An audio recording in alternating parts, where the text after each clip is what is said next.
जंतुओं को रखने पर कुछ आप लोगों ने आपत्ति जताई है, कुछ शिकायतें की है, कुछ विरोध किया है, कार्रवाई भी करवाई है, क्या है पूरा बताइए इसमें। 16 सर्कस आइडेंटिफाई हुए हैं जिनके पास जानवर गलत हैं और ऊंट, सब जितने भी सर्कस हैं, ऊंट को ये लोग नहीं रख सकते क्यों। ऊंट को ट्रेवल करने के लिए कोई भी व्हीकल आज तक ISI का नहीं बना है और फिर भी ये animal welfare board of India उनको परमिशन दे रहा है, उनको लाइसेंस दे रहा है। हम लोगों ने उसका स्ट्रांगली अपने प्रोटेस्ट किया, अब भी हम कर रहे हैं। 26 जनवरी आने वाली है और राष्ट्रपति भी, ओबामा भी आएगा इसमें, और उसके सामने ऊंट जाएंगे। 100 ऊंट की पूरी टीम लेके आ रही है BSF, और उनको भी 40 एक में 60 एक में पैर बांध के लेके आ रहे हैं वहां से, जोधपुर से और बीकानेर से। वो मोटर व्हीकल एक्ट की वायलेशन है। Prevention of cruelty to animals act में ये आते नहीं। जो पैरामिलिट्री फोर्सेज हैं, हमारी वो मांग है कि इस पे भी देखा जाए और जितने सर्कस हैं, सब सर्कसों के पास जितने भी इलीगल जानवर हैं, सब को रेस्क्यू करे सरकार। और ये जितने एलिफेंट हैं, एलिफेंट के बारे में, मेरा एलिफेंट किसी के पास, किसी के पास, जब इसको नेशनल हेरिटेज एनिमल का दर्जा दे दिया, अपने राष्ट्रीय धरोहर पशु बना दिया हाथी को, और फिर हाथी को भीख मांगने के लिए किस लिए इसका इस्तेमाल। जो परफॉर्मेंस अगर करते हैं, परफॉर्मेंस के लिए देयर आर सर्टेन रूल्स। 2008 में भारत सरकार ने हाथियों के लिए नियम कायदे कानून बना दिए। दिल्ली सरकार ने आज तक क्यों नहीं बनाया, हरियाणा ने क्यों नहीं बनाया, पंजाब ने क्यों नहीं बनाया, उत्तर प्रदेश ने क्यों नहीं बनाया, राजस्थान ने भी। मेरी रिट लगी थी 2006 में एलिफेंट पोलो के खिलाफ, उसमें आर्यन ने उसको बैन किया और स्टेट गवर्नमेंट ने उसी को, जो उन्होंने लॉ बनाया था, गाइडलाइन, उसी को उन्होंने रूल बनाया हाई कोर्ट ने। आज तक वो भी रूल उन्होंने रेगुलराइज नहीं किए हैं।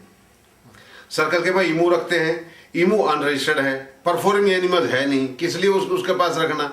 घोड़े को लेके जाते हैं, ऊंट को लेके जाते हैं, क्या किस तरह का सर्कस है। सर्कस ये कुछ नहीं, फजूल की बकवासबाजी है। हमारी सब ये मांगे कि जो 200-250 आदमी उसमें जो रोजगार करता है सर्कस में, उसका रिहेबिलिटेशन की सरकार को स्कीम बनाए और ये सारे जानवर जब्त करके इनको नेचुरल हैबिटेट में रखे, नॉट इन रेस्क्यू सेंटर में। क्या है कि पीछे ये जो यहाँ पे दिल्ली चिड़ियाघर में जो वो व्हाइट टाइगर के अंदर वो बच्चा घुसा था, उसके बाद कहते इसको रेस्क्यू करें, इसको मारे। किस लिए मारोगे भाई, जब तुम खुद दखल दे रहे हो उसको। ये व्हाइट टाइगर कोई स्पीसीज नहीं है, ये सिर्फ एक डिफेक्टिव पीस है। बंगाल टाइगर कोई उसमें व्हाइट स्पीसीज नहीं है। ये भी सारा फजूल की इन्होंने प्रमोशन कर रखी, हमने उसका विरोध किया। भारत सरकार ने 90, 70, 80 करोड़ रुपया रिलीज किया था व्हाइट टाइगर के लिए। हमने उसको भी, जब हमने अपोज किया तो गवर्नमेंट को बैकफुट पे आना पड़ा, उसको भी ड्रा किया। चीता इंट्रोड्यूस करने चले थे भारत में, उसका भी हमने अपोज किया। कहाँ गई इनकी स्कीम। चीता 72 से पहले का जानवर है जो इंडिया से गायब है, और 1972 में प्रोटेक्शन कवर कोई नहीं चीता के लिए। फजूल की अपने मौज मस्ती की बताओ। ये जो सो कॉल एक्टिविस्ट भी इसमें इन्वॉल्व है, वो सब अपने सरकारी अफसर से मिलके सरकारी पैसे का दुरुपयोग करते हैं, बाद में आगे फिर वहीं डाके 3 बात। 26 जनवरी को जो ओबामा आएगा और उसके बाद आप जो बता रहे हैं 100 ऊंट लगाए जाए, क्या इसके खिलाफ आपने शिकायतें भी करी अब तक कोई। 2005 में हमने पहली कंप्लेंट की थी। जो पशु क्रूरता निवारण अधिनियम 1960 है, उसके तहत आर्मी और पुलिस के जानवर पे वो पशु क्रूरता का एक्ट नहीं लगता है। फिर उसमें समस्या आई, हम लोगों ने मामला टेकअप किया। टेकअप करने के बाद government of India, home ministry हमें 2% जवाब देते कि भी ये सेक्शन इसके ऊपर नहीं लगता। 31 दिसंबर को हमारे प्रयास से भारत सरकार ने मोटर व्हीकल एक्ट में अमेंडमेंट करके ISI स्पेसिफाइड व्हीकल में एनिमल कैरी करेंगे। तो हम पूछते हैं 26 जनवरी को जो ऊँट आए हैं, कौन सा ISI व्हीकल था BSF के पास। प्राइवेट ट्रांसपोर्टर है जिसको BSF हायर करती है, BSF की खुद की गाड़ियां नहीं होती। 20 घंटे ट्रेवल करता है ऊँट। उसके बाद जो उसके अटेंडेंट आते हैं उसके साथ, 3 घंटे बाद वो तो अपने खाना खाने बैठ जाते हैं, ऊँट के पैर वहीं बंधे हुए। शाम के टाइम पे वो दारू पीने बैठ जाएगा जो भी फौजी अटेंडेंट है, ऊँट हमारा भूखा लड़ा होगा। तो हमारी मांग है कि भी इस ऊँट ने भी कौन सा कसूर करे। तो राजस्थान सरकार ने हमारे प्रयास से स्टेट एनिमल जब डिक्लेयर कर दिया ऊँट को, तो उसके बाद जो राज्य प्राणी है उसको इस तरह उसका भी होता व्यवहार क्यों। ये ले आएंगे बैंड बाजा।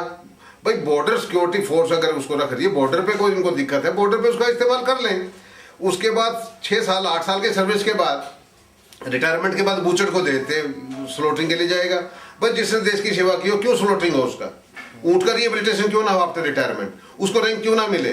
कुत्तों के लिए हम लोगों ने कोशिश की, एक कुत्ते को तैयार करने में 5 लाख रुपया लगता है, फौजी तैयार करने में, सिपाही तैयार करने में 2 लाख लगे। उस सिपाही तो अगर जाएगा कहीं कोई ये बम वगैरह तलाश करने, तो सिपाही तो 10 ढाल के बेल्ट रखेगा, बुलेट प्रूफ जैकेट रखेगा, कुत्ते को सूंघ आगे छोड़ देंगे। उसकी प्रोटेक्शन में कुछ नहीं है। हम लोगों ने वही मामला टेकअप किया, कुत्ते को बुलेट प्रूफ जैकेट क्यों नहीं दी जाती, उसका प्रोटेक्शन कवर क्यों नहीं। आदमी से ज्यादा वहाँ कुत्ता इंपॉर्टेंट है। कुत्ता सूंघ के लाएगा, आदमी तो सिर्फ अपने बैठ कर सिगरेट पीऊंगा, देख कर हंसेगा। वो उसको ऑब्जेक्ट को सिर्फ कुत्ता ही निकाल के लेके आएगा, तो कुत्ता हीरो है हमारे लिए। हम कहते हैं उसकी प्रोटेक्शन की सरकार क्यों नहीं सोचती? तो जानवरों को भी प्रॉपर प्रोटेक्शन वगैरह देनी चाहिए। अगर आप ट्रेन करते हैं, उससे काम लेते हैं, तो उसको रैंक भी दो। उसके आफ्टर रिटायरमेंट हरियाणा पुलिस ने 3 साल के हमारे झगड़े के बाद हरियाणा पुलिस ने दो फीमेल डॉग मेरे को दिए, मैं लेके आया उसको आफ्टर रिटायरमेंट। ये करते क्या, ये बूचर को देते हैं, बूचर नहीं लेके जाएगा तो ब्रीडर लेके जाएगा। ब्रीडर उन्हें बुढ़ापे में उन्हें दे तोड़ दांड है, उन्हें बालक चाहिए, उन्हें पैसे का कुत्ता भी ले चाहिए, तो कितने कैसे चलेगा काम? जो देश के लिए काम कर रहा है तो उसका उतना ही मान सम्मान होना चाहिए, जानवर हो चाहे आदमी हो। भाई तुम अगर फीमेल है, उसकी जो नेचुरल डिजायर तुम उसको पूरा करने के लिए तो उसको स्टेलाइज करा